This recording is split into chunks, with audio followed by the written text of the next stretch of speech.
अंतिम दरवाजा। गांव के बाहर घने जंगल के बीचों बीच एक वीरान हवेली थी। कहते थे वहां जाने वाला कभी वापस नहीं आता। पर सत्येंद्र को अंधविश्वासों पर भरोसा नहीं था। एक दिन शर्त लगाकर वह उस हवेली में चला गया। उसकी जेब में एक टॉर्च थी और मन में केवल उत्सुकता। हवेली का दरवाजा चरमराया और अंदर घुप्प अंधेरा था। सीलन भरी हवा में एक अजीब सी सड़ांध थी। वह धीरे धीरे अंदर बढ़ा। दीवारों पर जाले लटके थे और जमीन पर बिखरी धूल किसी के बरसों से न आने की गवाही दे रही थी।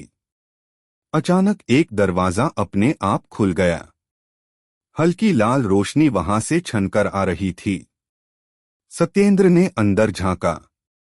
कमरा खाली था, सिर्फ एक पुराना लकड़ी का झूला हौले हौले हिल रहा था। उसकी सांसें तेज हो गईं।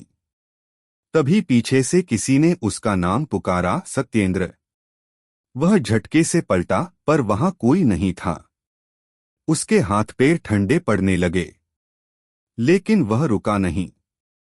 उसने हिम्मत जुटाकर तहखाने की ओर जाने वाली सीढ़ियां उतरनी शुरू की। नीचे घुप्प अंधेरा था। टॉर्च की रोशनी में उसे दीवारों पर अजीब आकृतियां दिखीं, जैसे किसी ने नाखूनों से खरोंचकर कुछ लिखा हो, अंतिम दरवाजा मत खोलना। सत्येंद्र के गले में पसीना आ गया। तभी उसे कोने में एक दरवाजा दिखा। उसके सामने एक टूटी हुई कुर्सी थी और उस पर बैठी एक परछाई हल्के हल्के हिल रही थी। सत्येंद्र कांप उठा। वह भागना चाहता था, लेकिन उसके कदम जकड़ गए।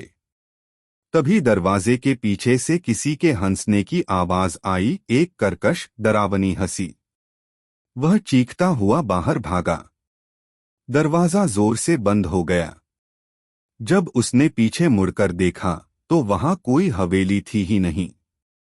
बस जंगल की वीरानी थी और हवा में अब भी वही हंसी गूंज रही थी।